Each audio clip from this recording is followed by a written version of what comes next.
Рахмет әріптестер, бүгінгі тақырып бірыңғай жинақтаушы зейнетақы қорының ең маңызды электрондық қызметтерінің бірі жеке кабинет жайлы.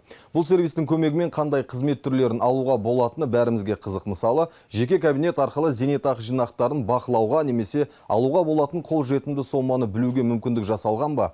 Қазір бәрін рет-ретімен түсіндіріп беруге тырысамыз.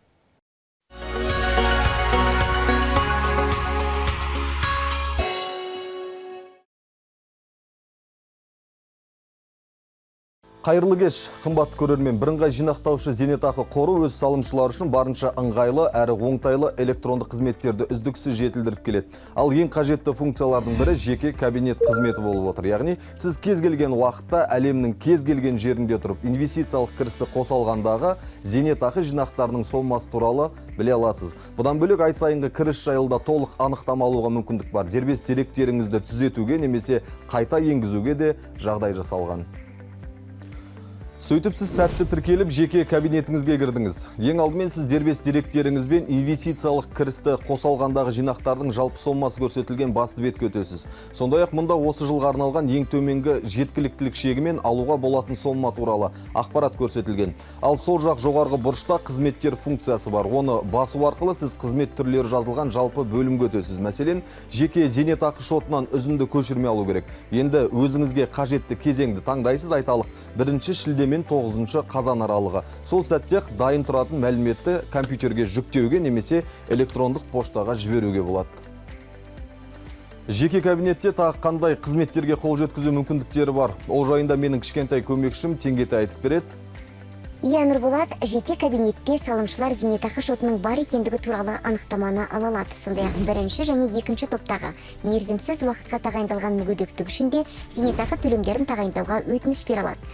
Бұл қызметті ерікті зейнетақы жарналары бойынша зейнетақы төлемдерін алуға ниетті салымшылар да пайдалана береді. Сәйкесінше жеке деректеріне де өзгерістер енгізуге болады. Тіпті жинақтарын сенімгерлік басқаруға, аударуға да мүмкіндік бар. Әрі өз өтінімдерінің мәртебесін көруге, болашақ зейнетақысын есептеуге және жоспарлауға жағдай жасалған. Яғни ол үшін зейнетақы калькуляторын қолданады.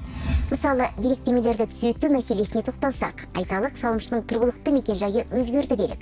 Демек, дербес деректерді де түзету керек. Ол үшін өзгерістерді енгізу бөліміне өтіп, қай мәліметті өзгерткіңіз келетінін таңдайсыз. Яғни тұрғылықты мекенжай туралы ақпаратты түзетесіз. Бар болғаны сол ғана. Теңгетай, нұсқаулық үшін рахмет. Электрондық қызметтер қаншалықты кеңінен таралған? Егер жеке кабинетке кіретін құпия сөзді ұмытып қалсаңыз, не істеу қажет? Бұл сауалдарға бірыңғай жинақтаушы зейнетақы қор акционерлік қоғамының өңірлерді дамыту департаменті директорының орынбасары Эльмира Талаева жауап береді. Сәлеметсіз бе, Эльмира, сөз сізде. Сәлеметсіз бе. Қазіргі кезде барлық зейнетақы қызметтерінің 93%-тан астамын қазақстандықтар қашықтан алады.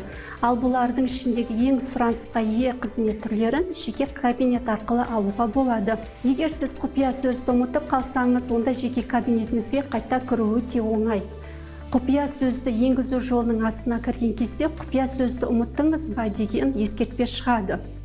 Оны бірінші жолға енгізу керек. Әрі қарай жаңа құпия сөзді ойлап тауып, оны төмендегі жолда қайталаңыз. Осыдан кейін өңдеу батырмасын бассаңыз, сіздің құпия сөзіңіз жаңартылады.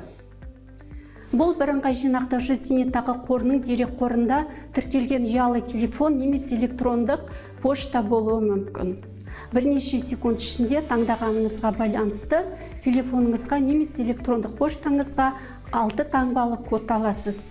Бұл ретте жеке сәйкестендіру нөмірін енгізіп, мен робот емеспін деген тұсқа белгі қойып, әрі қарай келесі батырмасын басыңыз. Содан кейін код арқылы өзіңізге хабарлама жіберу жолын таңдаңыз. Жауабыңызға рахмет.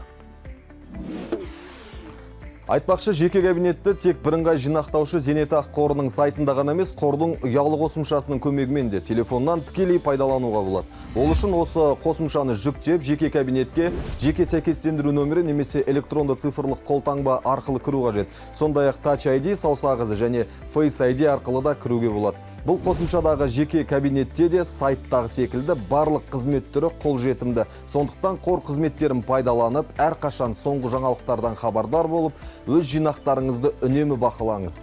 Бүгінгі айтпағым осы, аман, сау болыңыздар.